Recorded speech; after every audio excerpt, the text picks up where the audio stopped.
आज की इस वीडियो में हम अर्ली वैदिक एज के सोशल लाइफ को देखेंगे।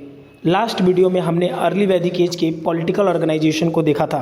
देखिए, अगर हम अर्ली वैदिक एज के सोशल लाइफ को देखें तो बेसिकली जो अर्ली वैदिक पीरियड था, जो ऋग वैदिक सोसाइटी थी, वो पैट्रियार्कल थी।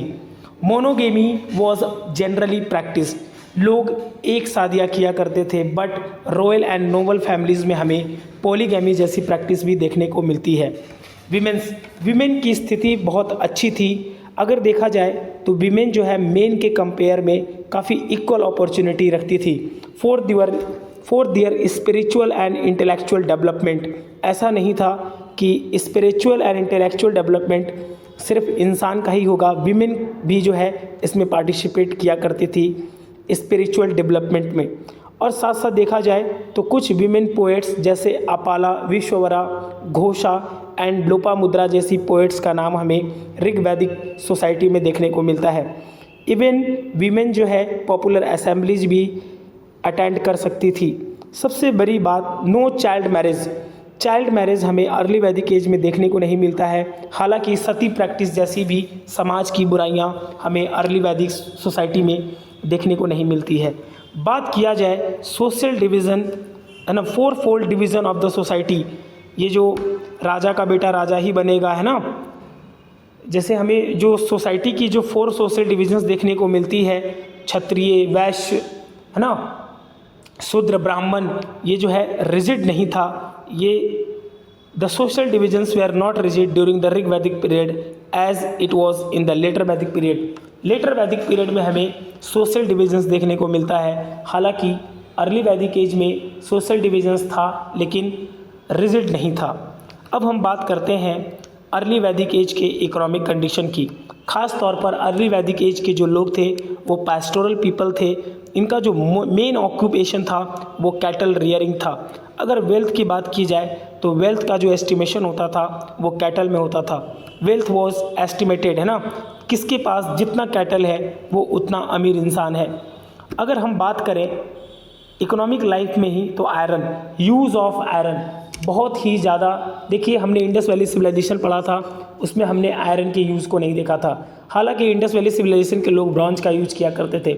हम वैदिक एज में ही आयरन का यूज़ को देखते हैं। देखिए, आयरन के यूज़ से क्या हुआ, आयरन के टूल्स बने जिससे फॉरेस्ट की कटिंग हुई और ज़्यादा से ज़्यादा जो है लैंड हमें कल्टीवेशन के लिए मिली। इसके अलावा अगर इम्पोर्टेंट प्रोफेशन की बात की जाए अर्ली वैदिक सोसाइटी की तो हमें कारपेंटर्स देखने को मिलते हैं, जो कि वुड से जो है फॉरेस्ट की कटिंग होती थी, उस कटिंग से जो हमें लकड़ियाँ मिलती थी उससे चैरियट्स और एग्रीकल्चर के लिए प्लाउस बनाए जाते थे।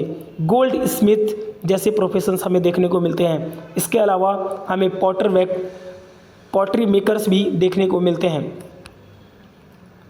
अब हम बात करने वाले हैं इकोनॉमिक लाइफ में ही ट्रेड की। बेसिकली ट्रेड जो है बार्टर सिस्टम में हुआ करता था और इन लेटर टाइम्स हमें लार्ज ट्रांजैक्शन के लिए गोल्ड कॉइन्स निसक का भी हम यूज़ देखते हैं अर्ली वैदिक एज में। अब जो है हमें पढ़ना है अर्ली वैदिक एज की रिलीजियस लाइफ को। देखिए, अर्ली वैदिक एज में अगर रिलीजियस लाइफ की बात की जाए तो बेसिकली ये लोग नेचुरल फोर्सेस की पूजा किया करते थे। ऋग वैदिक सोसाइटी के जो इम्पोर्टेंट गॉड्स थे उनका नाम आप देख सकते हैं, पृथ्वी, अग्नि, वायु, वरुण एंड इंद्र।